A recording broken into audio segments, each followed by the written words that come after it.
Hello les amis, j'espère que vous allez bien. On se retrouve aujourd'hui dans le tout premier épisode de Sans détour. Je suis accompagné de Martin, qui est juste ici.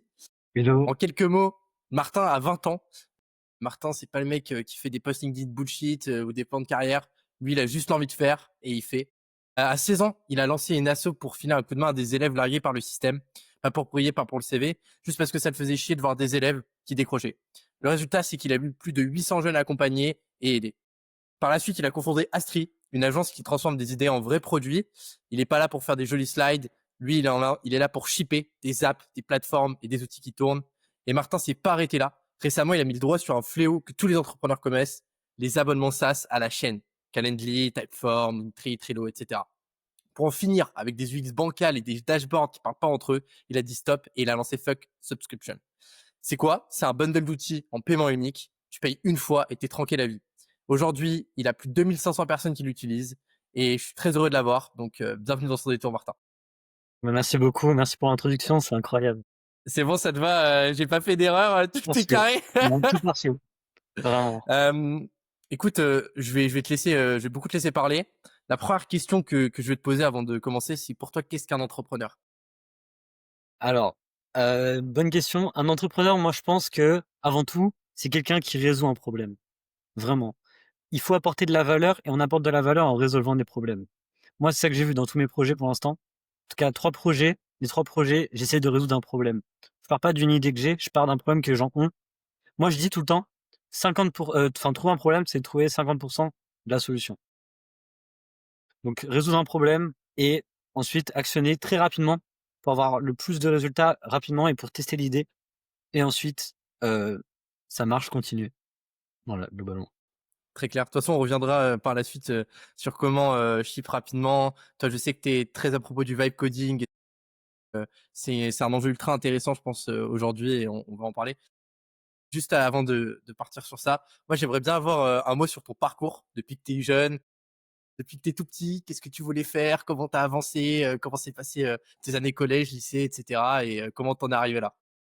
Ouais, bah bien sûr. Alors moi, du coup, j'ai commencé, enfin, du coup, quand j'étais au collège, enfin, j'ai mon père qui est entrepreneur aussi. Et mon père, il m'a toujours dit de me pencher sur tout ce qui est ordinateur, etc. Donc, quand j'étais très jeune, j'ai commencé à designer. Donc, j'ai installé Affinity à l'époque, Affinity Designer, et je me suis penché sur le sujet. Du coup, j'ai commencé à designer, etc. sous le conseil de mon père. Et ensuite, j'ai vu que c'était trop bien. J'ai commencé à faire des petites apps, etc. en design. J'ai commencé à faire une application pour transmettre des fichiers. J'avais quoi? J'avais 14 ans, je pense. C'était assez incroyable. Et du coup, j'ai commencé à faire ça. Je trouvais ça super intéressant, découvrir tout ça. J'ai appris à coder en Python très jeune. Ensuite, du coup, mon premier projet que j'ai commencé, c'était à partir du lycée. Du coup, Objectif Réussite, du coup, une communauté pour les étudiants, pour les aider dans leurs devoirs. Du coup, là, j'ai commencé vraiment, premier projet entrepreneurial, premier vrai projet sérieux. Je commençais à recruter des personnes, recruter des professeurs pour aider des élèves. C'était une association, hein, donc rien de payant, mais c'était toujours pour aider des gens. Du coup, très intéressant, je fais ça pendant tout mon lycée. Ensuite, j'ai commencé, en école de commerce à Neoma. Alors, au début, je voulais faire ingénieur parce que j'étais très actif dans tout ce qui était, développement, et cetera. Mhm. Mais je voulais vraiment faire mes projets et je me suis dit qu'en ingénieur, j'allais énormément travailler et j'allais pas avoir assez de temps pour les projets. Du coup, j'ai bifurqué. J'avais spé mathématiques et physique. Donc bon, je me suis dit OK, la physique, moi, j'aime pas trop. Si je fais ingénieur, je vais avoir que de ça et je vais pas pouvoir faire mes projets. Donc je vais en commerce. Du coup, j'ai fait le parcours BBA à Neoma, du coup, post-bac, pour pas avoir à faire la prépa, etc. Et du coup, à partir dès que je suis arrivé à Neoma, j'ai commencé direct à faire mes projets. Du coup, première année, j'ai fait 2 projets que j'ai arrêtés, mais qui étaient Ok. très intéressants. J'ai appris énormément. C'était quoi ces J'ai projets? bossé Ouais. Alors, premier projet, ça s'appelait, Copwork. J'ai fait ça avec, 4 amis. Donc, là, il y a un problème déjà, 4, c'est beaucoup trop et surtout qu'on n'était pas complémentaires. Mais, du coup, globalement, c'était un lieu physique où, où des entrepreneurs et où des freelancers pouvaient se retrouver pour faire du coworking déjà et pour networker surtout. Du coup, il y avait une application, etc. pour rencontrer des personnes que tu avais besoin. C'était un bon projet. Enfin, je pense que c'était une bonne idée à l'époque, mais déjà on était 4 et en plus, fallait énormément d'argent pour commencer. On n'avait aucun projet de base, donc fallait 800 000 € et cetera pour un du coup, à partir de là, je me suis dit: «Bon, j'abandonne». Et OK. j'ai postulé à l'incubateur de Neoma et je me suis fait OK. refuser. C'était mon Ah ouais? premier nom. Premier nom, ouais. Premier nom, c'était dur, hein. Quand du coup, on passe devant le jury, on passe devant 8 personnes, 8 entrepreneurs et on pitch. On était tous en chemise. C'était vraiment fou et en fin de compte, du coup, gros non. Je suis rentré chez moi, j'ai pleuré, c'était assez ouf et du coup après, arc de rédemption, je suis arrivé et j'ai fait une autre application du coup qui s'appelle, Good Good Time, qui est une application de recommandation d'activités basée sur tes goûts. Donc, j'explique un peu, hein. Ouais, vas-y, vas-y. Hem, du coup, au début, tu réponds à un questionnaire, on apprend de toi, on apprend tous tes goûts, ton budget et cetera et basé sur ça, on va te proposer des activités. Donc ça peut être, des films, des restaurants, des théâtres et cetera et le vrai plus de l'application, c'est que toi, par exemple, tu peux avoir l'application et moi aussi et on peut Mmh. connecter nos trucs et on peut trouver le film parfait pour nous 2, par exemple. Donc tu vois, si tu avec ta copine ou n'importe quoi, ça peut être pas mal. Donc j'ai commencé ça, début de première année. Alors le OK. vibe coding et cetera, ça existait pas. Du coup, j'ai dû tout faire en no code. C'est la première fois que je faisais du no code, c'était assez complexe. Mais au final, j'ai réussi à faire un bon truc, un bon prototype. J'ai présenté à Neoma et ils m'ont accepté. Donc là, Trop j'étais cool. content, très content. Ouais, ouais, ouais, tu m'étonnes. Et du coup, j'avais un stage de 3 mois à Neoma en première année et du coup, je l'ai fait dans ma boîte, à Good Good Time et pendant 3 mois, j'ai développé l'application en no code. OK. C'était pas mal, mais en soi, j'ai pas appris grand chose, j'ai vraiment fait que de développer sur ça et j'ai arrêté le projet parce que, enfin, conflit, de cofondateurs et aussi parce que ça m'intéressait plus. Mais OK. c'était super intéressant et du coup, après ça, du coup, j'ai arrêté. Je suis parti en échange au Canada pendant 1 an. C'était incroyable d'ailleurs, complètement incroyable et là, j'ai découvert un nouveau monde, le monde du vibe coding. Cursor qui sort. Alors, pour ceux qui savent pas, Cursor, c'est, un IDE, un environnement de développement, fait pour les développeurs, boosté à l'IA. Donc on peut juste demander des choses à l'IA et elle va nous coder l'application. Et du coup là, c'était vraiment fou. Quand j'ai commencé ça, j'ai vu en une soirée, j'ai fait ce que j'avais fait en 3 mois en vibe coding et c'était beaucoup plus quali. Donc là, j'étais comme un fou. Je me suis dit: «Mais je peux tout faire, je peux tout faire» et du coup, j'ai fini de coder l'application, tout seul du coup, parce qu'avant j'étais avec, un cofondateur. Lui, il Tout s'occupait du marketing plutôt? lui Ouais. ouais, alors du coup, lui, il était plus orienté, communication et cetera. Il est très bon, très, très bon. Mais juste, du coup, vu que pendant les 3 mois, on devait développer l'application, bah, il faisait pas grand-chose parce que c'est pas son domaine et c'est le mien et du coup, enfin, bah, c'est ma faute, problème de enfin, c'est ma faute, mais du coup, j'aurais dû donner plus de tâches et cetera, plus pratiques pour lui. Mais OK. du coup, voilà, j'ai développé l'application, j'ai essayé de la marketer. Je trouvais pas ça intéressant. J'ai fait quelques posts LinkedIn. J'ai eu, je pense 100 users. Ça ça fait un petit truc, mais ça résolvait pas un vrai problème, en fait. Enfin, peut-être que si, mais en tout cas, ça m'intéressait pas tellement. Donc du coup, c'était Hem, plutôt, sur du social consumer app ouais, que tu étais, exactement. ouais, OK. Ouais, mais du coup, justement, il faut pour faire ça, c'est très fort, mais il faut faire énormément de marketing. Il faut faire des posts et cetera et moi, je j'aime pas faire ça. J'aime pas faire, des posts TikTok, j'aime pas faire ça. Mais je sais qu'il y a des gens très bons et ça, c'est vraiment un domaine qu'il faut que j'apprenne. Mais ça m'intéresse pas. Mais du coup, voilà, ce projet, c'était très sympa et ensuite, vu que j'ai arrêté ça, je me suis dit: «Je vais faire plein de petits softwares, du coup, qui ont pas besoin de marketing, pas besoin Mmh. de marketing, en tout cas en termes de vidéos TikTok et cetera, pas de consumer». TikTok, pas Mmh. d'organique, et cetera, juste, sur LinkedIn et cetera? Exactement, ouais. Mmh. Du coup, j'ai fait, un premier projet qui s'appelait Voxa, qui était une intelligence artificielle, enfin, du coup, une API de ChatGPT pour, Mmh. manager son workspace Google, OK. à la voix. Bon, ça, c'était un petit projet que j'ai fait en 2 semaines, je pense. Et c'était intéressant, j'ai appris, bah, les API et cetera et du coup, j'ai, essayé de le marketer. J'ai fait des posts LinkedIn et j'ai eu une seule vente et j'en suis fier de cette vente. C'est la première fois que j'ai fait de l'argent sur mes projets. Donc ça, c'était Trop vraiment bien. 7 €. 7 €, je m'en rappellerai toute ma vie, ouais. 7 € par an. Comment tu fait cette vente? C'est juste grâce au post? Alors du coup, je pense alors ma théorie, c'est que du coup, j'ai fait des posts LinkedIn, mais j'ai aussi lancé sur, Product Hunt, une plateforme pour lancer des, enfin ces produits du coup. Tous Mmh. les jours, du coup, il y a une compétition et cetera, il y a des upvotes et ça avait bien percé. Ça avait fait, 153 upvotes, je crois Donc c'était dans le top 10 de la journée. Très, très cool. Et je pense que j'ai une vente de là. C'est un mec en Amérique, etc., qui a acheté. Je sais pas trop Genre comment. random. Ah, vraiment. Et Ouais. il l'a même pas utilisé. Donc bon. Ah ouais, Mais ok. en tout cas, c'était sympa. C'est une victoire. Euh, c'est une victoire. Une victoire. Mm, Carrément, mm, mm. carrément, carrément. C'était très intéressant. Et après, du coup, j'ai essayé de relancer un autre SaaS qui s'appelait Pitch Quick, que j'ai arrêté aussi très vite parce qu'il y avait zéro vente. Ok. Et bon, du coup, c'est pas très intéressant. Mais après, du coup, j'ai lancé Fuck Subscription, qui a très bien marché dès la Mm, première semaine. On pourra ouais. peut-être en parler. Ouais, Mais bien du sûr. coup, voilà, du coup, Fuck Subscription et en parallèle, Astri, du coup, qui est mon agence de dev, avec qui j'ai fait, avec quelqu'un que j'ai rencontré au Canada, Théo, big up Théo. Et voilà, et ça se passe très bien depuis et voilà. Trop bien. Trop bien. Bah, merci pour cette intro très, très claire. Hem, du coup, toi, aujourd'hui, tu es encore en études. Du coup, là, il te reste 1 an, c'est ça? Il me reste 2 ans, ouais, Il te 2 reste ans. 2 ans? Il te reste 2 ans, OK. Toi, aujourd'hui, qu'est-ce que les études t'apportent concrètement, pour l'entrepreneuriat? Après, on reviendra évidemment sur, d'autres points qu'on a évoqués, dans ton intro, je pense qu'ils sont intéressants. Mais, pour reprendre sur les études, voilà. Alors du coup, vu que j'ai fait un parcours business, il y a beaucoup de cours qui servent pas trop à moi, en tout cas, pour, enfin, dans ce cadre-là. Donc par exemple, la comptabilité et cetera, je préfère déléguer que de faire ça moi-même. Hem, les cours d'entrepreneuriat, c'est toujours intéressant parce qu'ils répètent les mêmes choses. Ils disent vraiment, «Trouve un problème» et cetera. Je trouve personnellement que c'est un peu, surcoté dans le sens où ils disent de faire énormément d'étapes avant de lancer. Moi, je suis quelqu'un qui lance vite, donc je suis pas trop ça. Mais ce qui est très intéressant avec les études, et c'est la chose qui m'a apporté le plus, c'est vraiment de rencontrer des personnes. Mon cofondateur, j'ai rencontré au Canada, il est excellent et j'ai rencontré grâce à mon échange. Mes premiers OK. cofondateurs aussi pareil.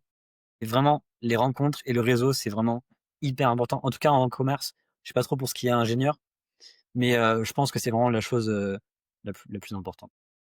Bah, même toi, Mathéo, je t'ai rencontré, quand j'étais Ouais. au Canada, donc il y a un lien, même si c'est pas Ouais, directement on avec. s on s'est rencontrés sur Discord. Oui, mais quand même. Ouais, ouais, c'est vrai, c'est vrai, c'est vrai, c'est vrai, il y a un rapport. Tu m'as dit du coup, tout à l'heure que, ton premier move, c'était à 14 ans. Qu'est-ce qui t'a poussé vraiment à entreprendre, en fait? Mis à part, ton père. Après si tu chaud d'avoir quelques mots sur ton père, si tu veux, il y a pas de souci, avec plaisir. Bah, alors du coup, je voyais mon père faire, du coup, il a commencé une boîte, quand je suis né en 2005. Il a scale, pas mal et il l'a mis en IPO, du coup, c'est rentré en Nasdaq en 2016, je crois. Et du coup, je voyais tout ça et je me disais: «Mais c'est fou, genre je peux créer des choses qui sont utiles». Ouais, Après bon, ouais. c'est un autre level encore. Mais du coup, je me suis dit: «Vraiment, je peux faire des choses et il faut que j'apprenne que quelques trucs pour, faire ces choses». Et du coup, vraiment, il m'a dit, «Le design, c'est l'avenir» et cetera. Du coup, je me suis penché sur ça et ensuite j'ai vu que je pouvais résoudre des problèmes avec ça et c'est juste hem, une suite de choses, d'événements qui ont fait que. Mais le point de départ, c'était vraiment mon père qui m'a dit, «Fais ça, quoi». OK. Donc ton père a une grosse influence, dans ta vie d'entrepreneur aujourd'hui? Énormément, Ouais. Il t'aide énormément. beaucoup? Alors, il m'aide, dans le sens où dès que j'ai un choix, il va pouvoir m'orienter, mais pas dans le sens technique. C'est-à-dire que les Ouais, idées et bien sûr. cetera, c'est moi qui les ai, mais tout ça, mais dans le sens motivationnel aussi. Enfin, il y a plein de choix que j'ai faits, là, on pourra en parler après, Ouais, mais bien sûr. qui ont été guidés grâce à lui. Enfin, il a de l'expérience déjà, donc il m'a bien bien conseillé et cetera. OK, trop bien, trop bien. Du coup, pour revenir au vibe coding qui est, un peu, toi, ton arme de tous les jours, est-ce que pour toi, c'est le hard skill à absolument avoir aujourd'hui? Alors moi, je pense qu'il y a un hard skill qui est au-dessus de ça, mais OK, le vibe coding est la chose fondamentale aussi. C'est vraiment tellement simple. Genre honnêtement, n'importe qui, en 2 jours, peut faire son application de rêve. C'est beaucoup plus simple qu'avant. En tout cas, quand j'ai commencé, ça devait me prendre quelques jours, quelques semaines.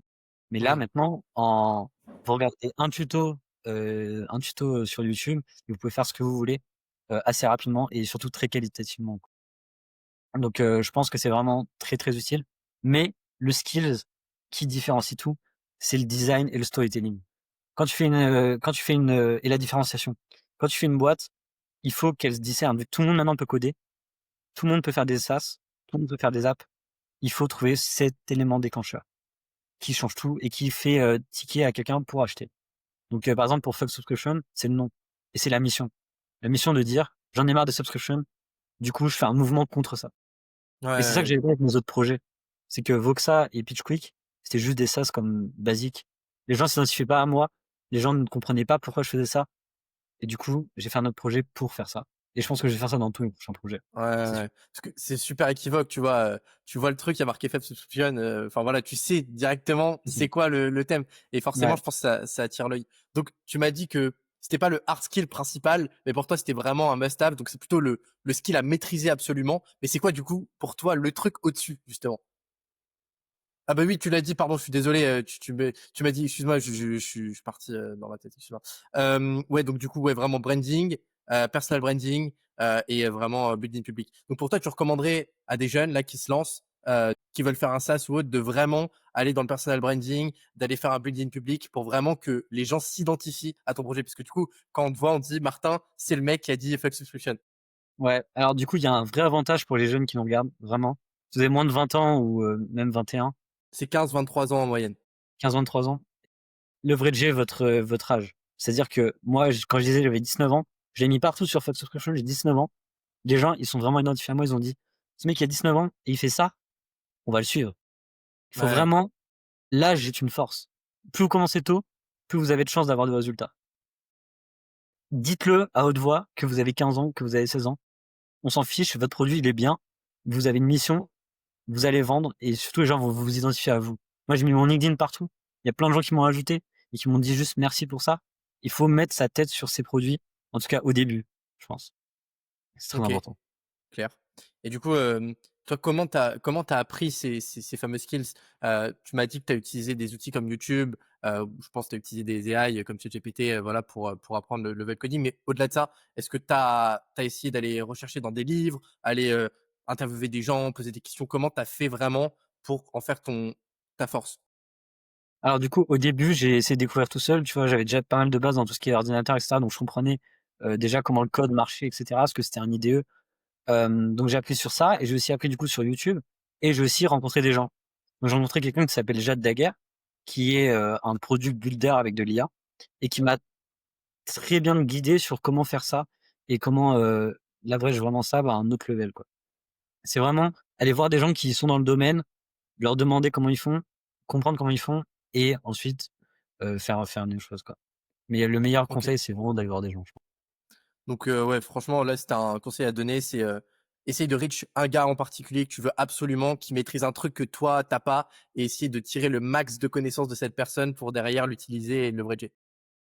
Même contre des choses gratuites, tu vois? Genre, par exemple, alors nous, ce qu'on faisait à Street, c'est qu'on offrait heu, des des prototypes de base, tu vois? Mmh. Moi, je ferais Mmh. pareil. Si je devais recommencer, je voudrais voir quelqu'un que j'aime bien, je lui proposerais un truc gratuit et cetera. En échange, il me passe de la connaissance. C'est gagnant-gagnant. Ouais, ouais. De toute façon, tout le monde va dire oui, si tu veux partager de la connaissance.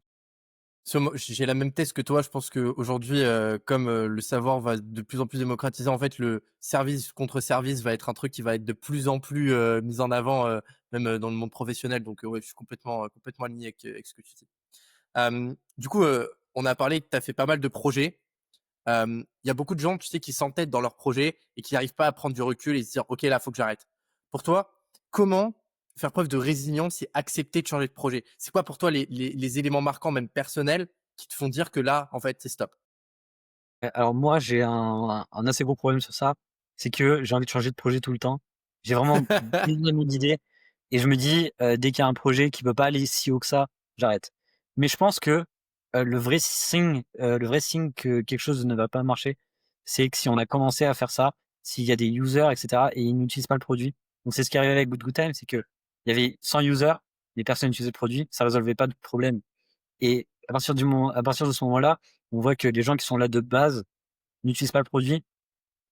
Je pense qu'il faut quand même se remettre en question, essayer de voir si ça résout un vrai problème, essayer de voir s'il y a pas d'autres problèmes et cetera sur l'application et faire, vraiment, quelque chose, d'utile, quoi. Ouais, en parlant d'utile, heu, je pense que tous les entrepreneurs ont un drive profond, qui est plus ou moins important.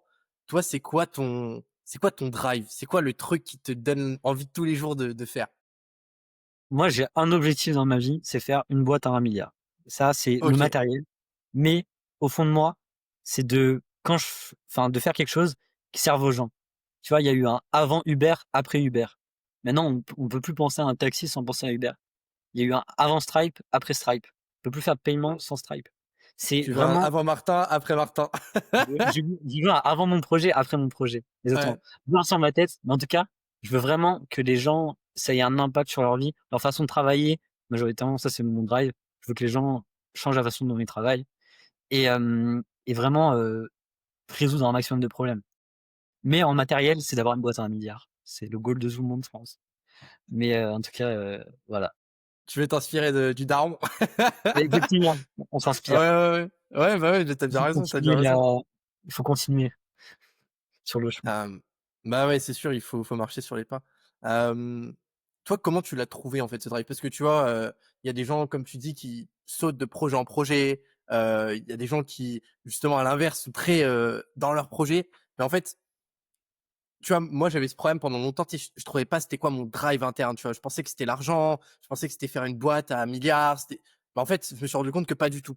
Toi, comment tu t'es rendu compte qu'en fait, ce que tu voulais faire, c'était aider les gens? Parce que tu vois, tu l'as fait en premier avec ta communauté, justement, quand tu avais 16 ans où tu as aidé, plus de 800 jeunes. Comment ça t'est venu cette idée de vouloir aider? Pourquoi ce drive, en fait? Alors moi, tous les boîtes que je fais, c'est les trucs que j'aurais aimé avoir. C'est un problème que j'avais, c'est que j'étais bon en cours, mais j'étais pas super bon autant que je voulais. Donc je me suis dit: «Je vais aider d'autres gens qui sont comme moi pour réussir leur scolarité». Ensuite, quand j'ai fait Self Subscription, je payais déjà des logiciels qui étaient, je payais je crois, 900 € par an, juste de logiciels qui servaient à rien. Et du coup, je me suis dit: «Je peux aider des gens pour ça», tu vois? J'ai pas le budget moi, pourquoi je dépenserais ça alors que je peux les refaire et les donner à d'autres gens et aider d'autres gens? Et en plus ça marche, donc autant faire ça. Donc en fait, tous les drives que j'ai enfin le drive que j'ai d'aider des gens, c'est moi qui avais les problèmes. Et donc, ce que tu as fait, c'est que tu as un problème personnel très intime que tu as essayé de régler, en t'y attaquant, avec un ou plusieurs personnes ou tout seul et aujourd'hui, c'est ce qui fait que, bah, tu réussis ce que tu fais. C'est parce qu'en fait, tu t'attaques vraiment à des choses que tu as expérimentées. Exactement. Aujourd'hui, je pense qu'il y a beaucoup de jeunes, tu sais, qui veulent, se lancer dans l'entrepreneuriat, mais pas pour les bonnes raisons. Tu sais, il y a le truc de: «Ouais, je veux faire de l'argent, je veux faire machin, je veux faire bidule». Mais avant tout, toi, tu recommandes aux jeunes de traiter un problème vraiment ultra intime qu'ils ont, dans la vie de tous les jours. Si on expérimente le problème, c'est plus simple de le résoudre. Moi, c'est Complètement. exactement ça. Mmh. Je suis ultra Ouais, je suis admire, complètement ultra d'accord admire. avec toi. Du coup, tu m'as dit que Astri, tu l'avais fait avec un de tes amis que tu as rencontré au Canada. Qu'est-ce que tu penses, du fait de s'associer? Comment s'associer selon toi et avec qui le faire? Alors ça, c'est une super question. Moi, quand j'étais en première année, du coup, avec mes 2 premiers projets, Copwork et Good Good Time, je me suis associé avec des amis. J'étais déjà ami avec eux avant et ça, je pense que c'est un des plus gros problèmes. En tout cas, personnellement, je me suis jamais allié avec des amis et ça a marché. Je trouve qu'il y a trop un conflit d'intérêts sur ça. Maintenant, je restreins énormément. Il y a énormément d'amis à moi qui me demandent de faire des projets. En soi, c'est des bonnes idées, mais juste sur ce point-là, être avec des amis, je trouve ça compliqué. Surtout si c'est pas complémentaire. Ça, c'est très important. Très rare, je pense, de trouver des amis avec qui faire des projets. Ouais, c'est très rare. En tout cas, des très bons amis. En tout cas, il y a beaucoup de boîtes et c'est pas du tout des amis. Je pense que le meilleur conseil, c'est de voir quelqu'un, s'il y a un bon feeling qui passe, et cetera, s'il a déjà fait des projets, si, il est très complémentaire à toi, c'est-à-dire que tu es très tech, lui, il est très commercial, par exemple, il faut, en tout cas, s'il y a un bon feeling, faire ça et ensuite vous allez devenir amis. Moi, avec mon cofondateur au Canada, au début, on se voyait en cours d'entrepreneuriat, on parlait de nos projets et cetera. Je me suis jamais dit: «OK, ça va être mon cofondateur» au début. J'ai vu après ce qu'il a fait, j'ai vu, on a parlé des opportunités et cetera. On avait la même vision. On s'est dit: «OK, go faire ça». On n'était pas amis et après on est devenus amis vraiment très rapidement. Mais en tout cas, c'est vraiment, le meilleur chemin, je pense. Donc en fait, pour toi, il faut qu'il y ait des points de convergence, qui soient clairs vers un même sujet. C'est-à-dire que, tu as ton pote, ton meilleur pote que tu connais depuis tout petit, je sais pas, veut faire un truc dans la vie qui est pas de l'entrepreneuriat. Pour toi, il faut pas, aller dire: «Ouais, je veux absolument faire ça avec lui parce que c'est mon meilleur pote, ce qu'on fait ensemble, ça marche». Parce qu'en fait, pour toi, il faut que l'amitié se crée sur le mouvement et sur ce que tu veux faire avec cette personne, c'est ça? Ouais. Il faut que votre drive commun, ce soit une boîte. et pas une amitié, de base. En tout cas, je pense, en tout cas ce que j'ai vu, c'est que vraiment le meilleur drive pour une boîte, c'est la boîte. C'est pas être avec son ami, essayer de faire de l'argent. En tout cas pour les business peut-être, mais pour des startups, c'est plus complexe. Mais, je suis en tout cas pour l'instant, je vis que pour ça, quoi. Genre, juste rencontrer des gens qui sont là pour une boîte, quoi. Ouais, Et après ouais, je j'ai beaucoup d'amis comprends, aussi. je comprends, je Pas comprends. mélanger les 2 en tout cas. Ouais, pour toi, le pro, et le perso, c'est pas des trucs qui font un mélange. Ouais, vraiment. OK. Du coup, pour revenir un petit peu sur Astrid, puis après on retournera un peu sur Fuck Subscription. Putain, j'ai du mal. Yes, grave. Astrid, comment l'idée, du coup, elle t'est venue? Comment tu as trouvé ton product market fit, et tes premiers clients, en fait? Alors c'est histoire, assez folle. Du coup, on était au Canada. Mmh, J'étais avec mon cofondateur du coup et on s'est dit, mmh, «Il y a Cursor qui arrive, on peut faire des trucs et on peut les vendre cher, vu que personne sait faire ça». Et du coup, on s'est dit: «Il y a peut-être un truc, on va voir, OK?» On laisse ça en stand-by, on le garde dans notre tête. mmh, Truc assez ouf, c'est que mon cofondateur, Théo, il a voyagé, dans un Blablacar. Au Canada, ça s'appelle Purple Ride. Il a voyagé dans un Blablacar. Il y a quelqu'un, le driver, qui lui posait ouais. une question et qui lui dit, «J'aimerais bien avoir une application». Et là, ça a tic. Il s'est dit: «On te l'a fait». Premier client. Donc premier client, Incroyable. ouais, c'était vraiment fou. Du coup, on n'avait pas encore de boîte, on n'avait même pas encore d'idée et cetera. On savait même pas si on pouvait le faire. Mais du coup, on lui a dit: «OK, on le fait». On a pris énorme risque, hein, parce qu'on savait pas C'était du quoi tout cette si on application? du coup, alors son idée, c'est de refaire Blablacar, du coup, au Canada, comme ce qu'il y a déjà, mais en beaucoup mieux, parce qu'il manque plein de fonctionnalités, c'est pas très bien organisé et pour, les drivers, ils gagnent beaucoup moins et cetera. Du coup, refaire ça en mieux et du coup, on a pricé un devis. On n'avait aucune idée de combien c'était. On a fait vraiment au hasard et du Ouais. coup, on a pricé ça à 12 000 €. Alors c'est énorme, hein. Enfin honnêtement, 1er projet, on n'avait aucune idée sur quoi Les mecs, ils ont 19 piges, ils sont là, ils vont voir un mec du taxi, ils leur disent: «Ouais, 19 ah balles!» vraiment. Ah, on était comme des fous, on s'est dit: «Mais jamais il va dire oui» et là, il dit: «OK, c'est bon, acté». On était fous et du coup, on Waouh, a fait incroyable. et dans l'autre sens, c'est qu'on a donné aussi un prototype gratuit. On a fait un site web gratuitement, du coup, ça l'a aidé à la convaincre et ça, si vous faites du service, je pense que c'est le meilleur conseil, c'est de donner des trucs gratuits au début pour avoir un bon portfolio, mais signer des clients payants. C'est-à-dire que tu vas donner un truc gratuit, mais tu le donnes pas s'ils payent pas. Voilà et du coup, ça est le 1er client, assez impressionnant et ensuite on a recruté un sales, du coup, qui s'appelle Mathis, aussi gros big up, un sales hyper fort et grâce à lui, on a réussi à trouver un peu notre product market fit. On a vraiment, trouvé beaucoup de clients et on l'a fait, enfin, ça s'est déroulé comme une agence basique, quoi. On trouve un client, on fait un devis, on leur fournit le service et cetera. Donc, tous tes leads d'acquisition principaux, pardon, c'est LinkedIn. C'est quoi? Ouais. Ouais, Alors du coup pour Astri, c'est plus, du réseautage. Du coup vraiment, Mathis il connaît énormément de personnes et il parle extrêmement bien. Il vend très bien le truc. Donc c'est plutôt lui qui fait toute la partie sales et cetera, au niveau, du coup, bouche à oreille. LinkedIn, on n'a pas trop encore leverage ça, parce que là on est vraiment, en surdose de clients. On a vraiment beaucoup de clients. Et on est en train de dev énormément. Du coup, pour l'instant on se focus pas encore sur ça. Mais pour, mes logiciels, c'est ce que j'utilise le plus LinkedIn. clair. Hem, du coup, pour toi, convertir au max, ça signifie faire beaucoup de volume ou faire plus de la qualité et cibler au mieux ses clients? Alors du coup, au début, d'Astri, je t'aurais dit, faire de la quantité, on se fiche de la qualité, mais j'ai eu vraiment énormément de problèmes. On avait énormément de problèmes avec des boîtes. On était trop gentils sur ce qu'ils voulaient et cetera et en fin de compte, on perdait énormément de temps et on pressait vraiment trop bas pour, le content qu'on faisait. Du coup, là, je pense que vraiment même si on est au début, il faut commencer par de la qualité. Il faut commencer par quelque chose qu'on aime aussi. Surtout dans le service, c'est hyper compliqué. En soi, c'est comme un job, c'est comme être un employé. Tu bosses pour quelqu'un quand même. Donc il faut Ouais, choisir des choses qu'on aime et des choses vraiment, à un bon prix. Tu vois? On fait de la qualité, on veut de la qualité en retour du client. Donc je pense que c'est ça qu'il faudrait dire, c'est vraiment privilégier la qualité à la quantité. OK, et pour le pricing, tu vois, s'il y a des jeunes qui nous regardent et qui lancent leur agence ou autre, toi, comment tu as réussi à définir, des prix, qui étaient corrects, qui s'alignaient avec le marché? Et comment aussi, si tu as augmenté tes prix, tu l'as fait passer et comment tu t'en es servi pour augmenter le nombre de clients? Alors du coup sur Astri, ça se fait, vraiment, à la demande du client. Du coup, on fait vraiment un devis, on fait tous les steps qu'il faut, enfin tout ce que le client veut. On price chaque truc, individuellement sur, combien de temps ça va nous passer et cetera.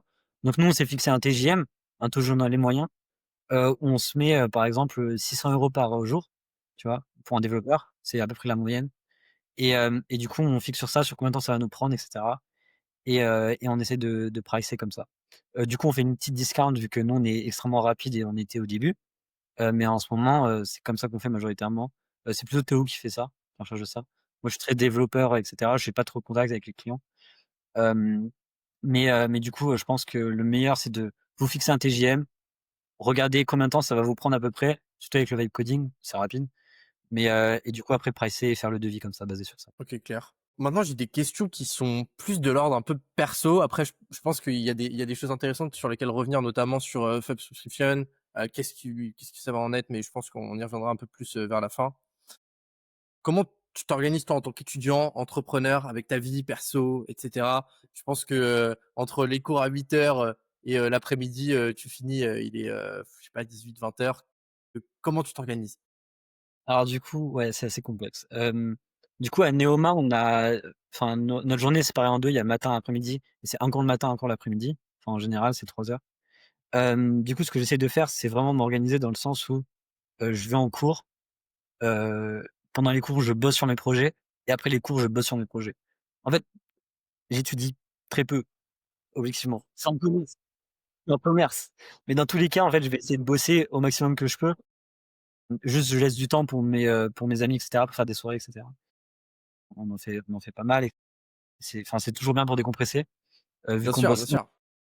je bosse beaucoup en soi.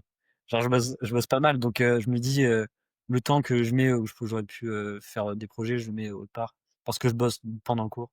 Donc c'est plus comme ça que je m'organise et je pense que c'est à peu près tout en fait. Ma vie, c'est je bosse sur ça et je fais d'autres trucs. Tu fais pas de sport ou de trucs comme ça en Ah parallèle? non, ouais, non. Ouais, il faut, sinon on marche. Je fais pas de sport, j'ai pas d'autres activités en dehors de ça. Moi, ce qui me fait kiffer, c'est faire ça.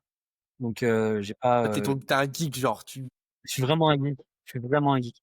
Moi, quand je dors, je pense à des designs. C'est c'est c'est vraiment, fou. Mais je me réveille des fois, j'ai une idée de design et je le fais. C'est vraiment ça, c'est vraiment ma passion et je pense que si on veut réussir dans ça, il faut que ce soit un peu ça quand même. Il faut qu'on soit drive par ça, peu rebondis importe. sur le design. Toi, c'est quoi ta vision, un peu ta thèse sur le futur à propos du design, avec l'AI et cetera? Je pense que c'est ultra intéressant d'en parler, surtout avec les propriétés intellectuelles et ce genre de sujet. Ouais, alors du coup moi, j'espère, enfin en tout cas je pense qu'une IA qui va avoir du bon goût, ça va arriver. C'est pour l'instant c'est pas le cas en tout cas. Vraiment quand on essaie de coder un logiciel et cetera, on laisse la mention design à l'IA, c'est très, très, très moyen. Moi je pense que ça va arriver, il faut se préparer à quand ça arrive, vu que du coup tout va être différenciant. Hem, c'est assez complexe d'en parler parce que c'est pas encore arrivé. Mais globalement, je pense que dans quelques années, tout le monde pourra faire un truc vraiment clean et il faudra trouver d'autres moyens pour leverage ça et pour, être différenciant sur le produit, tu vois? Parce que pour l'instant, c'est que ça le différenciant. Tout Tu le monde peut utilises faire un des logiciel. outils genre, Google Nano Banana, tu utilises, quoi toi? Alors du coup, en ce moment, ouais, j'utilise énormément de Nano Banana, pour, faire, énormément d'illustrations, surtout très précises. OK. C'est Tu fais aussi du vraiment design sur Astri aussi parce que tu l'as pas mis en avant, mais moi je le sais parce que ouais, je fais aussi du design, sur Astri. ouais, du coup, à Astri, on a un package design où on fait du branding et cetera aussi en additionnel. On a vraiment lancé ça récemment, hein, mais du coup, c'est très pas mal, c'est très intéressant. Du coup, on s'inspire sur, beaucoup de boîtes qui existaient et cetera. On fait des illustrations et cetera, tout custom. Mais du coup, on n'est pas illustrateur, on utilise des outils vraiment d'IA comme Nano Banana. Juste, il faut avoir exactement une idée de ce qu'on veut, tu vois? Moi, souvent, ce que Mmh. je fais, c'est que je fais un dessin vraiment nul sur mon tel ou je sais pas quoi et après je donne à un mana, je lui dis: «Fais dans ce style-là avec ça» et cetera. Il y a aussi Midjourney qui est très fort. J'utilisais, maintenant j'utilise plus trop vu que Monobanana est sorti, mais pour la créativité, c'est vraiment le meilleur, vraiment. Faire des bonnes vidéos et cetera et les logos. OK, clair. Hem, Tu vois, on s'est rencontrés, en juillet dernier, je crois. Mai-juillet dernier, je crois, à peu près. Mai-juin, juillet moi, mai-juin, l'année dernière.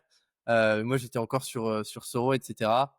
Toi, je me souviens, que, tu voulais, relancer un projet. Tu étais un peu, à droite, à gauche, mais toujours avec, toujours ta ligne directrice. Hem Tu vois, toi, t'es un mec, tu te happes tout seul. Genre, tu vas te tunnel tout seul vers un projet que t'as en tête, etc. Au lieu de te focus. Ça, c'est quoi ta technique pour te remettre focus? Et même, parce que, tu vois, il y a des gens, ils se font happer beaucoup par l'extérieur. Toi, c'est quoi ta technique pour rester focus sur ton objectif, sur ce que tu vas faire et pas te faire happer par ce qu'il y a autour et tes idées? Alors c'est assez complexe, mais je sais pas si j'ai vraiment, je pense que le main driver, en tout cas en ce moment, tu vois, c'est vraiment, du coup, comme je le disais, aider les gens et l'argent, tu vois? Quand j'ai fait Flex Subscription, j'ai vu qu'il y avait des ventes, je me suis dit: «Faut que je continue», tu vois? Mmh Même mh, si mmh. j'ai arrêté après, mais en tout cas, c'est toujours, très enfin, c'est toujours très axé, sur le matériel aussi. En tout cas, au début, Ouais. tu vois? C'est le levier qui te fait tenir. Si ça dévance, ça veut dire que les gens aiment ton produit. Si les gens aiment ton produit, ça veut dire qu'ils ont enfin, tu as résolu un problème. Donc basé sur ça, je dirais, vraiment, le matériel, hein. C'est très, très, enfin, très, très matériel, mais du coup, je pense que c'est ça, ouais. Donc en gros, toi, tu te dis, «Vas-y, tant que ça fait du cash, j'arrête pas et après le reste, tu t'en fous un peu, quoi». Ouais, ou alors si ça m'intéresse pas, en fait. Ouais, Parce que si du tu coup plus de passion par le truc. bah, du coup, Flex Subscription, ça avait fait énormément de cash au tout début et pendant genre 4 mois, j'ai arrêté, parce que ça m'intéressait plus. Alors que ça faisait du cash, mais c'est juste que moi, j'ai besoin de créativité et là, je refais des ce qui existait déjà. Du coup, ça m'intéressait un peu moins. En tout cas, sur la Ouais, longue, essayer de faire d'autres choses. Mais au début, ce qui m'a drive à continuer pendant 4 mois, c'était vraiment, le cash. ouais, OK, OK. Mais du coup, j'avais vu que tu avais lancé une offre, avec, Flex Subscription qui était du coup, pendant, tu payais, tous les mois, c'est ça? Et en fait, il y a une entreprise qui vient te voir et qui te dit, «Salut Martin, j'ai besoin de ça» et tu lui fais en échange d'un abonnement mensuel. Alors ah OK, alors ça, donc ça, c'est une un autre type d'agence qui s'appelle Everything. OK, Ça ouais, ça a un peu rien à voir avec Subscription, c'était juste pour me faire un peu OK, d'argent moi de mon côté. Donc c'est vraiment OK. juste une agence par abonnement, où, je peux faire n'importe quoi, ce qui est du design, de l'automatisation, et cetera, pour un budget mensuel de 849 mais du coup, pour l'instant, c'est un peu en stand-by. Enfin, j'ai quelques clients, mais en tout cas, ouais, c'est vraiment c'est comme Asri, juste Mmh, c'est sous forme d'abonnement. C'est vrai que OK, c'est OK. mais au Mmh. départ, pour faire le subscription, je voulais faire quelque chose où je pouvais faire des trucs, custom aussi. J'ai eu quelques demandes, mais je trouvais pas ça fun, donc j'ai arrêté. Ouais, ouais, non, mais je comprends. En vrai, comment ça t'est venu cette idée de c'est un business model qui est quand même assez particulier en vérité, tu vois? Du coup, pour faire le subscription? Ou pour, Non, non, plutôt pour ton agence là, Everything. Pourquoi ça Everything? t'est v Ouais. pourquoi l'idée t'est venue? C'était juste vraiment que pour faire du cash? Alors du coup, objectivement, j'ai vu un mec sur Twitter qui s'appelle, Brett, qui a une Mmh, agence qui s'appelle Design Joy, mmh, qui fait, du design par abonnement et lui, mmh, il price ça à genre, 5 000 € par mois mmh. OK. et je trouvais ça vraiment fou parce que lui, il fait des chiffres, mais incroyables. Il est tout seul dans l'agence, il fait 80 000 par mois. Je trouve ça choquant et je me suis dit, 80 000 par mois tout seul, avec, ouais, il le même fait système? 100 de profit et c'est que du design, alors que moi, c'est développement aussi et automatisation. Bref. Mais en tout cas, j'ai vu ces chiffres et j'étais vraiment en mode, j'aimerais bien avoir un salaire, tu vois, en backup. Mmh. J'ai quand Mmh. même fait subscription qui me fait de l'argent, mais en soi, c'est du one time payment. Du coup, c'est jamais sûr et si je fais pas de marketing, j'ai rien. Alors du coup, avoir un vrai abonnement et cetera. Tu vois, si j'avais 4 clients, ça m'aurait fait déjà un super, ça m'aurait Bah, fait ouais. j'avais 2 900 et quelques. Ça aurait été fou. Donc c'est je suis un peu en stand-by sur ça, je suis très focus sur Astrid en ce moment. Mais en tout cas, je pense que je vais le rebooster un peu, quand j'aurai, quand j'aurai le temps et que je voudrais vraiment un salaire, acté. Là, on parle pas mal de cash. Je pense que beaucoup de nos auditeurs, sont intéressés de ça. Comment tu réinvestis ton argent dans ton business? C'est une question qui est pas souvent posée, mais qui, en vérité, est très importante parce que quand on a ton âge ou mon âge, l'argent, ça part très vite. C'est bien vrai. Bah, alors moi, je pense pas que je suis la bonne personne à interroger sur ça. Parce que du OK. coup, Fat Subscription, je donne des chiffres un peu, mais Ouais, vas-y, vas-y, vas-y. 1er mois, j'ai fait, 10 000 € en cash, du coup, en profit. En un mois, Euh, t'es passé de 0 à 10 000 euros. ouais, bah, je pourrais expliquer un peu le lancement, c'est intéressant comment j'ai fait pour que ça marche, Complètement. etc. Bah, on en parlera juste après. Mais du coup, avec cet argent, j'ai rien fait.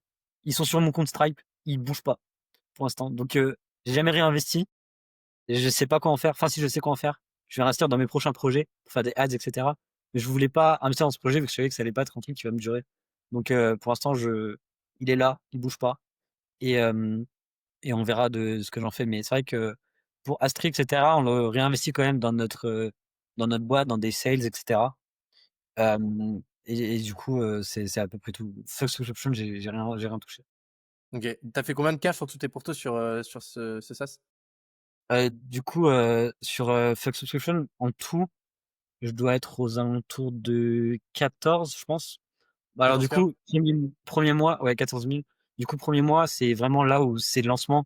Du coup, tout le monde était hyper hype. Du coup, j'ai fait direct 10 000 en un mois avec 2 SaaS que j'avais lancé. Et ensuite, du coup, pendant 4 mois, j'ai un peu arrêté. Enfin, je voulais faire d'autres choses et j'étais focus sur Astri. Et récemment, du coup, il y a un mois, j'ai relancé les 2 derniers SaaS et le bundle, du coup, pour avoir les 4 d'un coup. Et là, ça m'a fait ouais 4 000, je pense. Ok. Du coup, très chaud d'en apprendre plus sur le lancement de Fuck Subscription. Comment ça s'est passé? C'était quoi tes stratégies? Comment tu t'es lancé? Et Alors, c'est vraiment intéressant, c'est vraiment un bon use case parce que du coup, moi, je me suis dit, ok, j'ai cette idée-là. Je sais pas si ça va marcher. Je pense que ça peut marcher vu que le nom il fait vendre, mais j'ai pas envie de perdre du temps à développer des SaaS pendant longtemps pour qu'au final il y ait aucune vente. Donc ce que j'ai fait, c'est que j'ai fait une landing page, donc comme si c'était vrai, comme si tout existait, sauf qu'il y avait rien. Et du coup j'ai dit, ok, vous cliquez sur l'application et là il va y avoir une box de mail où ils peuvent mettre leur mail. Et s'ils mettent leur mail, ils ont 50% de réduction quand ça sort. Donc là je me suis dit c'est un risque vu qu'il y a absolument rien et ça va sûrement pas marcher. Du coup j'ai fait ça, j'ai posté sur Product Hunt et c'est devenu hyper viral en 10 secondes. Complètement fou. J'ai eu 500 upvotes. Je suis arrivé troisième de la journée. Et juste avec ça, j'avais une base de 3000 emails. Et du coup, je me suis dit, OK, les gens veulent vraiment, les gens ont vraiment un problème sur ça. Je vais commencer à build direct. En une semaine, j'ai fait le premier SaaS. Et j'ai envoyé à mes 3000 listes d'emails. Et énormément de ventes. Du coup, je pense 15 000 en une nuit. C'était fou. Ouais, c'était absolument fou. Mais du coup, si je peux conseiller quelque chose, c'est si vous n'êtes pas sûr, faites des emails, enfin, essayez d'avoir une base d'emails de base. Parce que les gens qui sont intéressés, ils mettent vraiment leur email et ils vont acheter. Moi, c'est vraiment ça qui a fait. Du coup, maintenant, tout mon marketing est basé sur cette liste d'emails que j'ai fait il y a 6 mois. Tu vois. Quand je ressens un super SaaS, smart. je renvoie à eux. Et vu qu'eux, ils aiment, ben, ils rachètent. Automatiser tout ça Ouais, pour les newsletters, tout le bordel. ouais, exactement. Alors, du coup, j'essaie de faire des mails extrêmement customisés. Ça, c'est hyper important, du coup, si on a une base d'emails. Faire des mails qui donnent vraiment envie d'ouvrir. Donc, avec un subject, etc., qui est très concis, enfin, on a envie de savoir. Et être très personnel aussi dans le message. Tu vois, je parle de moi. Je dis, j'ai lancé ça, etc. Vous êtes dans la cause, vous êtes dans la mission. Si vous voulez supporter ça, faites ça. Dans Et le surtout, pathos. comment? Dans le pathos. Dans le pathos, exactement. Ouais, ouais, ouais. Mais du coup, être vraiment logique quand même dans l'ethos, etc. Mais du coup, donner des codes promo. J'ai donné énormément de codes promo parce que j'ai aucun coût. Donc, basé sur ça, tu vois, je pouvais faire des ça Tu en t'en euros. fous, parce qu'en fait, c'est la Ouais, même base de code qui est refait encore une fois et encore une fois. Donc, exactement. Exactement. donc, euh, donc, Et avec du coup, son. toi, c'est sous forme de software. Donc, les gens, ils le juste l'ont téléchargé, ils le foutent sur leur ordi et c'est carré. Alors, c'est même pas en télécharger, c'est tout est online. Euh, mais du coup, il y a pas de coût parce que c'est. En tout cas, j'ai essayé d'utiliser toutes les applications pour qu'il y ait jamais trop d'API call, etc. Et pour que du coup, j'ai aucun coût de base à part les noms de domaine. Mais Ok, ça, c'est 100 euros par an, donc ça va. ouais, ça va.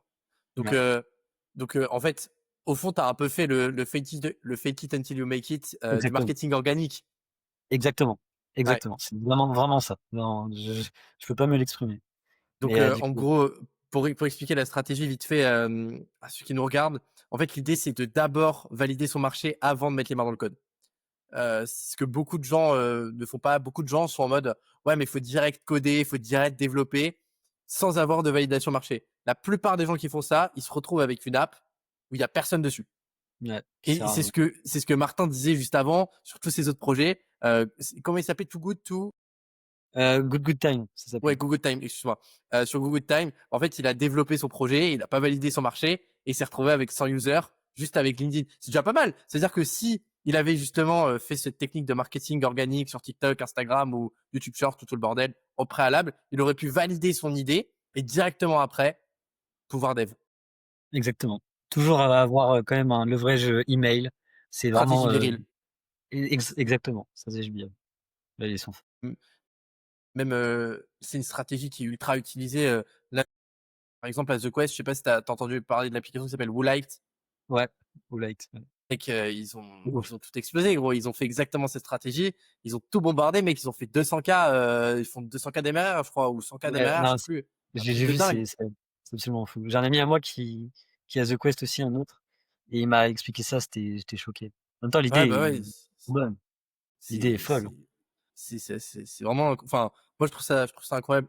Et, tu vois, là, on va plus, j'aime bien, on va parler un peu d'actualité, machin. Genre, Clouli, Ouais. qu'est-ce que t'en penses? Lui, mais moi quand j'ai vu ça, c'était l'année dernière, je crois. Non, peut-être un peu moins. Mais en tout Ouais, cas, j'étais comme un fou. J'étais vraiment en mode, je veux bosser là-bas. Enfin, ils sont tellement smart sur le fait de faire la viralité à ce point. C'était choquant. Moi, j'étais vraiment sur Twitter. Je voyais tout ça, j'étais en mode, je veux bosser là-bas. Bon là, en ce moment, ouais. ils ont pivoté, mais du coup, c'est vraiment, vraiment hyper intéressant ce qu'ils ont fait. J'aimerais beaucoup faire ça. Avoir, énormément de personnes qui postent, sur mes boîtes. Je pense que Ils c'est ont vraiment fait le une truc armée, qui quoi. Ils ont une ouais, armée de exactement, mecs. faire une Et armée, ouais.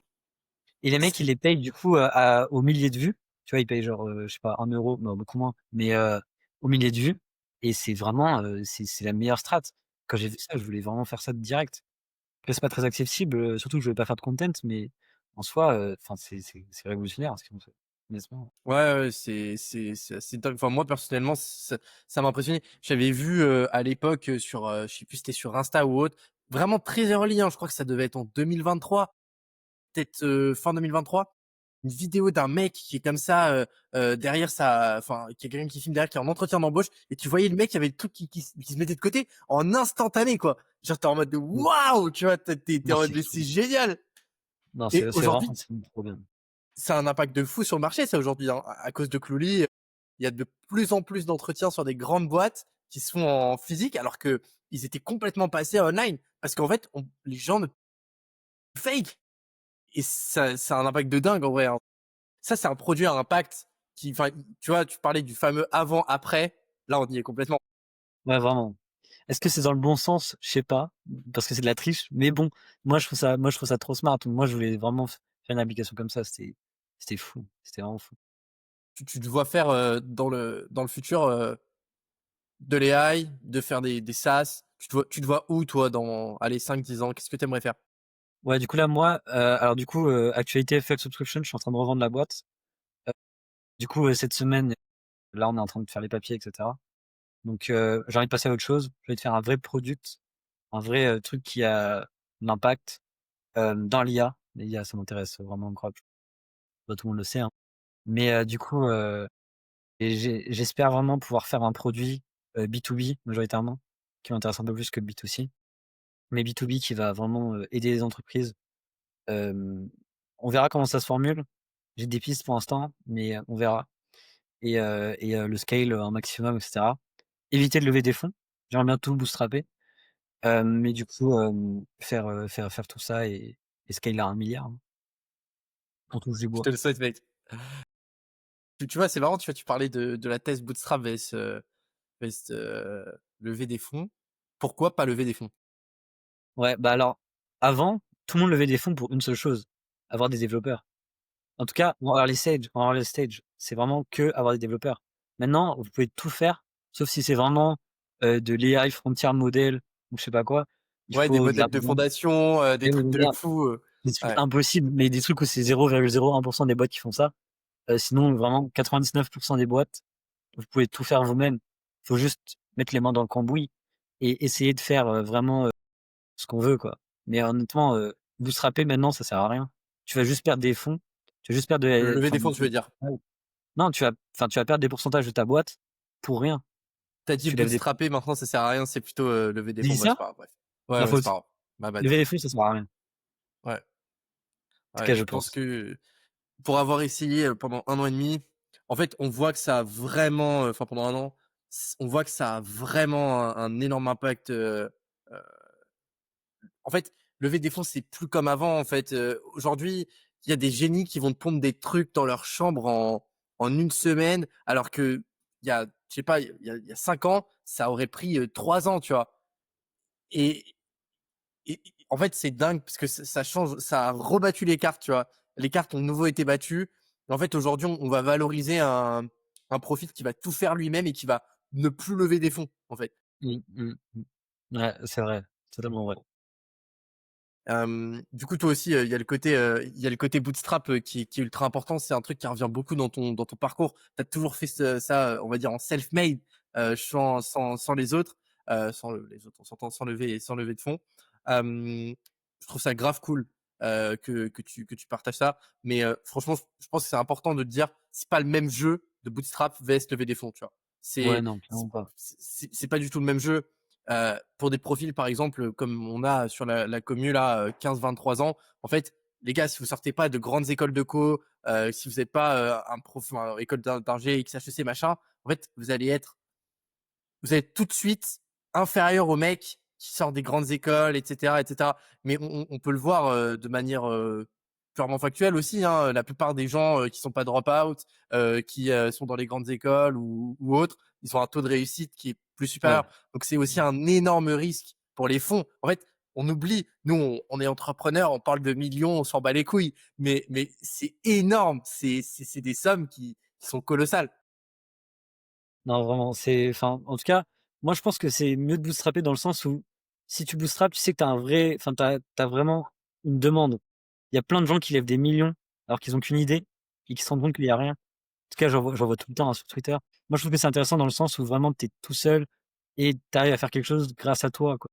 C'est vraiment, self-made, quoi, vraiment. Là, c'est vraiment, il y a pas mieux. Ouais, ouais, ouais. Bah, à EF, tu vois, pour parler vite fait, toi, tu as été, enfin, vas-y, raconte, Alors du coup, j'avais postulé à enfin, j'ai été, on m'a demandé de ouais, repérer, par quelqu'un de EF, donc Entrepreneur First. Hem, j'ai été passé aux 2 premiers steps, 3 premiers steps, mais on m'a refusé à la fin parce que, soit alors du coup, je sais pas vraiment, on m'a dit que c'était parce que j'étais trop jeune. Moi, j'étais le plus jeune de la promo des gens qui participaient. Du coup, j'étais un peu dégoûté. Alors je sais pas si c'est la vraie raison, ça se trouve il y a d'autres raisons, mais en tout cas, ça m'a vraiment mis sur un pied où je me suis dit, «Bon, je m'en fiche, je vais faire tout seul. J'ai pas besoin forcément d'aide, en tout cas pas à l'instant. Donc autant essayer de faire des choses moi-même» et globalement, je suis content de ça, je suis content de cette décision parce que enfin, je revends ma boîte, tu vois? C'est déjà un premier step. Donc on verra comment ça va se passer plus tard, mais j'étais un peu dég au début. Surtout pour un facteur aussi négligeable. Ouais, ouais, mais, de toute façon, faut regarder les derniers batchs, et cetera. Franchement, c'est dommage parce que vraiment la valorisation de profil est très axée sur les études. En fait, c'est un peu con, mais si tu pas fait énormément de cash, slash que tu pas un ego surdimensionné en disant que tu vas faire une décacorn ou je sais pas quoi, les mecs, ils te prennent, ils te disent non, en fait, tu vois? Ouais, mais ils sont très actés, profil très scientifique. En tout cas, ils font des trucs vraiment, genre, enfin que la personne lambda connaît pas. C'est-à-dire, ils vont pas faire un Uber, ils vont faire un séquenceur d'ADN, basé à l'IA, un truc que genre Ouais, jamais entendu. Donc c'est vrai qu'entrepreneur faire, c'est très, très fermé, tu ouais, c'est élitiste. C'est un peu le parcours, post-école après avoir fait une grande prépa et que tu veux devenir entrepreneur. Fin, je vois. veux Ouais, dire, on vraiment, bah, s'entend. tous les mecs étaient d'HEC et de Polytechnique, hein. Ouais, voilà, c'est ça. Et bah, en fait, c'est dommage. C'est ce que Adil plantait du doigt, avec, Anomaly Space. Je sais pas si tu avais entendu parler de ça. Mmh. Je Ouais, connais Adil, hein, on devait bosser ensemble pour Fast Solution. il est trop cool, Du coup, je j'adore l'avais ce mec. relancé, mais ouais, je suis deg de pas avoir relancé. Parce que c'est lui qui m'avait demandé de bosser et tout et j'ai dit: «Je sais pas». Ah, Erreur de mon part. mais Mais c'est oui, comme oui, ça. oui, Anomaly Space et c'était assez ouf ce qu'il a fait. En parlant d'erreur, toi, c'est quoi ton plus grand échec? Alors, le plus grand échec À alors, ton âge, tu vois? heu, C'est une bonne question. Bah, je pense que la fois où je me suis pris, bah, j'en ai parlé tout à l'heure, je pense que c'était l'incubateur où j'ai été vraiment, déprimé. Enfin, en tout cas, ça a l'air très, très minime, Ouais. mais tu vois, c'est un truc vraiment où tout le monde rentre Mmh. et moi, j'étais déjà dans un truc où en mode, ouais, je suis entrepreneur et tout, je peux faire tout ce que je veux et du coup, là, ce gros non, ça m'a mis mal. Je sais pas si c'est un échec. En soi, mes échecs, tu vois, je les considère pas vraiment comme des échecs, je les considère vraiment comme de l'apprentissage. Pour mes 2 SAS surtout, les 2 premiers que j'ai fait là, Voxa et Pitchwick, je me suis vraiment jamais dit, «OK, j'ai raté». Je me suis vraiment juste dit: «J'ai fait ça comme ça, il faut que je fasse ça comme ça maintenant». Vraiment, bah, je pense que toi aussi tu te dis ça, tout le monde se dit ça, hein. En fait, justement, tu vois, je te pose cette question parce que je suis persuadé que la plupart des gens ne le font pas, tu vois? Ah ouais? Et moi le premier, tu vois, quand j'étais, il y a quelques mois slash plus jeune, en fait, tu vois, j'avais même pas la notion en fait, on n'a pas la notion de ce que c'est échouer au fond. Parce que des gens ils disent: «Ouais, mais ça, c'est un échec, ça, c'est un échec». Pas vraiment parce que les échecs, dès que tu as dans ta tête que c'est un échec, ça en devient un. Mais si dans ta tête, c'est pas un échec et que c'est un apprentissage, en fait, tout de suite, ça va changer tout le paradigme. Tu vois, par Ah vraiment. exemple, quand j'ai pas réussi à lever, quand j'ai pas réussi à faire tout ça avec Soro, bah, en fait, je me dis: «Putain, mais j'ai échoué, machin, mais bidule». En fait, tu peux le faire pendant 2 3 jours, mais juste après, mec, tu dois te dire: «OK, putain, je dois prendre ce recul, je dois avoir ce déclic et de me dire: "Qu'est-ce qui s'est passé pour, Exactement. pour cet échec et aujourd'hui, qu'est-ce que je peux faire pour plus refaire les mêmes erreurs?"» C'est totalement vrai. C'est ce qu'il C'est faut un faire. tremplin, un recul. C'est un tremplin, un recul, moi, je trouve. Du coup, à l'inverse, je te pose Il la faut se mettre dans question, cette tu plus mentalité. pardon? Vas-y, excuse-moi. Faut se mettre dans cette mentalité, quoi, c'est vraiment ça. Ouais, surtout pas conscientiser, je pense que l'important, c'est juste de dire: «Ouais, je fais, OK, ça a pas en fait, il faut pas se dire: «J'ai échoué», mais plutôt: «Ça a pas fonctionné, pourquoi ça a pas fonctionné?» Faut le vouloir, faut vraiment être motivé. Si on aime ça, il faut continuer, quoi. Ouais, Je pense que c'est complètement, tout le complètement. monde, tout le monde pense ça, dans ce milieu en tout cas. Mmh. Du coup, ta plus grande réussite, à l'inverse, de ton plus grand échec? Ah, je pense que c'est, la revente de la boîte du coup, bah, c'est vraiment cette semaine, quoi. Alors c'est pas encore Parle-nous-en acté, un peu. acté. Ouais, ouais, ouais. Comment? Parle-nous-en un peu, parle-nous-en un peu. Bah, alors du coup, moi il y a quelques mois, il y a 3 4 mois, j'ai mis, enfin j'en avais marre de ce projet. Du coup, je me suis dit: «Au lieu de le laisser mourir, essayer de le vendre». Surtout que c'est très viral et j'ai fait très peu de choses pour que ça marche mieux et parce que j'avais pas envie. Tu vois, j'ai fait 0 marketing à part des posts LinkedIn Mmh. et un post Reddit qui a marché. Mais, globalement, ça m'amusait pas et du coup, j'ai mis sur des plateformes, pour vendre, son entreprise. Mmh. Microns et j'ai oublié le nom, mais c'est pas grave. Mais, du coup, je les ai mis là-dedans il y a vraiment 3 mois, j'ai oublié ça et on m'a contacté par LinkedIn la semaine dernière. On m'a dit, «J'adore ton produit, est-ce qu'on peut faire un call?» Du coup, c'est un entrepreneur qui est, anglais, mais qui vit à Dubaï. Et du coup, on s'est fait un Mmh. call. Le feeling est super bien passé. Il m'a fait une offre. J'ai fait une contre-offre et c'est fou parce que là, ça va être vendu normalement. Ah, on croise les doigts, mais vraiment, c'est quasiment sûr. Et du coup, je pense que dès que ce sera vendu, ce sera ma plus grosse réussite. Enfin, la 1re boîte, «aussi jeune» entre guillemets, et je l'ai fait en quelques mois bootstrappé et pouvoir sortir avec du cash comme ça, c'est vraiment, c'est assez ouf. À 20 ans, tu revends ta première boîte, à 30 ans, tu Ouais. fais une licorne. Ah bah, c'est on espère, hein. Pour réinvestir l'argent. C'est ça que je veux, c'est réinvestir l'argent dans les projets. Là, il y a Ouais, ouais, ça fait ouais. vraiment une somme, tu vois? Donc c'est intéressant. Ouais, je comprends, je comprends, je comprends, je comprends. Ça fait plaisir, en fait, tu vois? Tu te dis, «Putain, moi, mon travail paye, j'ai fait des efforts, des sacrifices et derrière ça se récompense de manière, matérielle». Ouais, mais ce qui est cool, c'est que surtout, enfin, il y a quelqu'un qui veut acheter mon produit parce que ça a de la valeur encore et c'est ça qui est vraiment fou, c'est que je sais pas où il valait le produit. Ça se trouve, ça va devenir une licorne. Bon, Faux subscription, ça m'étonnerait. Mais en tout cas, c'est fou parce que du coup, des gens voient la valeur dans la boîte, pas que dans les logiciels et ils peuvent scaler ça, tu vois? Donc c'est vraiment, j'ai hâte de voir où ce sera. Moi, enfin, je m'en fiche un peu si ça marche énormément vu que ça m'intéresse pas. Mais, en tout cas, je pense que ça va bien se passer. OK. J'ai encore 2 3 questions et après on va s'arrêter là. Heu, c'est quoi le message, que tu aimerais donner à un jeune qui veut se lancer, genre qui a 15 16 ans, qui est dans sa chambre et qui se dit: «Putain, je sais pas quoi faire, j'ai 30 000 idées». C'est quoi, le conseil que tu donnerais? Alors du coup, moi je pense que, la vraie chose à faire, c'est de faire. Il faut faire n'importe quoi, même si tu as plein d'idées et cetera, tu les fais à la suite, tu t'en fiches. Sauf si tu en as une qui te drive vraiment, tu la focus sur celle-là. Mais en tout cas, au début, tu vas te rater enfin, tes premiers logiciels, tes premiers tout ce que tu veux, business, ça va rater, c'est sûr à 100%. Donc autant faire énormément vite et autant vraiment faire une chose par, enfin une boîte par semaine, on s'en fiche. Tu vas juste énormément apprendre. Tu vas rencontrer énormément de gens. Ça, où tu peux. Poste ça sur LinkedIn, sur Twitter, partout. Même si tes posts sont nuls et t'as aucun vue, continue. Parce que moi, j'ai rencontré des gens incroyables sur LinkedIn. J'ai rencontré CEO de Split, plein de gens, etc., qui m'ont parlé, qui m'ont dit merci. Tu vois, alors que j'ai rien fait, j'ai juste fait des posts gênants, un peu. Mais du coup, vraiment, juste lancer et en parler. LinkedIn public, c'est vraiment une bonne communauté. De vraiment parler de ce que tu fais, et cetera, les étapes, les difficultés que tu as, et cetera, et en même temps, ça va vendre. Tu vas te build une réputation et en même temps, tu vas vendre tes trucs. Donc, faire et parler de ça, OK. je pense. OK. C'est marrant parce qu'hier, il y a eu une masterclass de Blondie, sur la communauté et il disait, «Moi, je donne la technique du trousseau de clés». Tu vois, tu as 30 000 clés, juste tu les push tous, tu essayes une.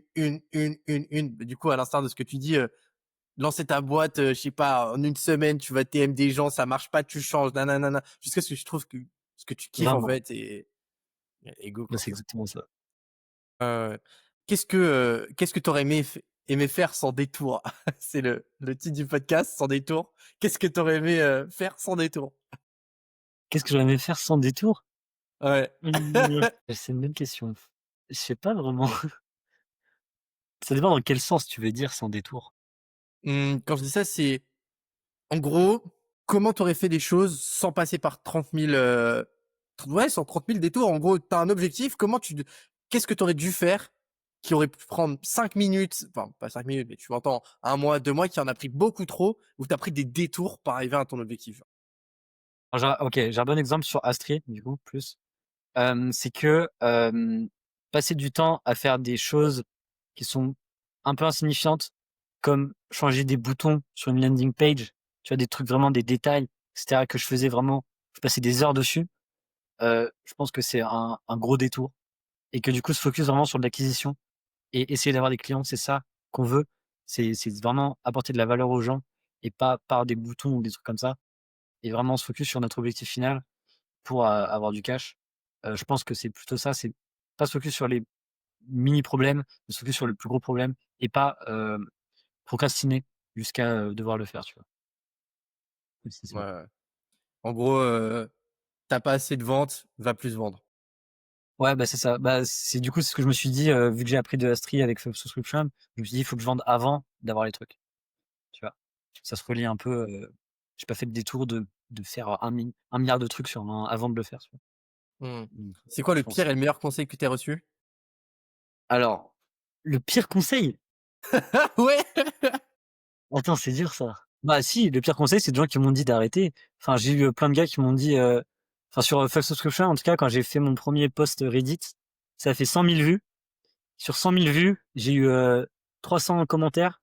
Sur les 300 commentaires, j'en avais 300 qui m'insultaient et qui me disaient d'arrêter, «Ça va jamais marcher, c'est pas viable». Ce qui est faux d'ailleurs, du coup.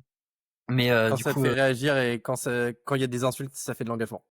ah ouais, bah, alors moi je l'ai pour le coup, moi je l'ai un peu mal vécu parce que c'était vraiment Ah! bah, c'était la première fois que je faisais un truc qui marche et je me prends un backlash comme ça. Mais derrière, il y avait quand même beaucoup de personnes qui sont venues me DM et qui m'ont dit, «Merci beaucoup» et en fin de compte, il y avait les chiffres qui suivaient, donc je m'en fichais. Mais du coup, ouais, pire conseil, c'est de me dire d'arrêter et de me dire que ce que je fais, ça sert à rien, alors qu'ils avaient juste le seum, je pense. Ouais, ils avaient le seum qu'un mec de Mmh, 19 piges dans sa chambre en slip, en train de faire des trucs et qui gagne du cash, genre. ouais, mais leur problème, c'était que surtout qu'eux, ils avaient majoritairement des softwares par abonnement. Ils avaient peur que j'arrive sur eux, quoi. Je pense que c'est ça qui a fait tiquer un peu. Mais du coup, voilà, pire conseil. Meilleur conseil, je pense que alors, c'est ce que tu as dit tout à l'heure, c'est le fake it until you make it. C'est, le, patron de l'incubateur de Paris, Jean-Maxime, qui m'a dit ça à l'époque, De il y a Neoma? vraiment 3 jours. De Neoma, exactement. Incubateur Paris Neoma. Hem Et cette phrase, elle m'est vraiment restée dans la tête. Je l'ai notée sur mon téléphone en grand, fake it until you make it. Et du coup, vraiment, je pense que c'est cette phrase qui m'a fait, un peu tout et c'est, je pense, le meilleur conseil qu'on peut faire, en termes en tout cas de product. Et petite dernière question après, après on arrêtera. C'est un truc, assez intime. c'est qu'est-ce que tu dirais au petit Martin de 15 ans, qui commence l'entrepreneuriat, et qui a des rêves plein la tête? Mmh. Déjà, je lui dirais d'investir dans le bitcoin à l'époque et sinon, de faire ce qu'il veut et de pas écouter d'autres personnes, tu vois? Je sais pas si, mes études à Neoma, c'était, la meilleure décision que j'ai faite, mais en tout cas, j'ai rencontré des personnes incroyables, donc c'est cool. Mais, de vraiment écouter ce que je veux faire et enfin suivre ses rêves, pas de en tout cas, c'est ce que je suis en train de faire, tu vois? Je pense pas que j'ai fait de grosses erreurs et je pense pas que je peux lui dire d'autres choses, plus smart que ce que j'ai fait. Je dis pas que c'est smart ce que j'ai fait, hein, mais en tout cas, je suis content de d'où je suis. Donc, je pense que c'est plutôt ça, ouais.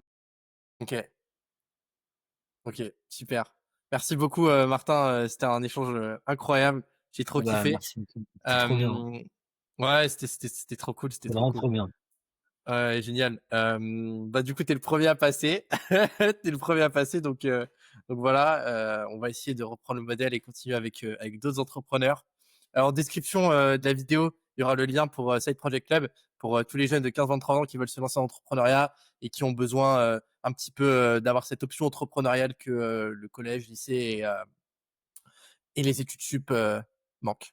Voilà. Bon, ciao, bye. Ciao, merci beaucoup. Je t'en prie.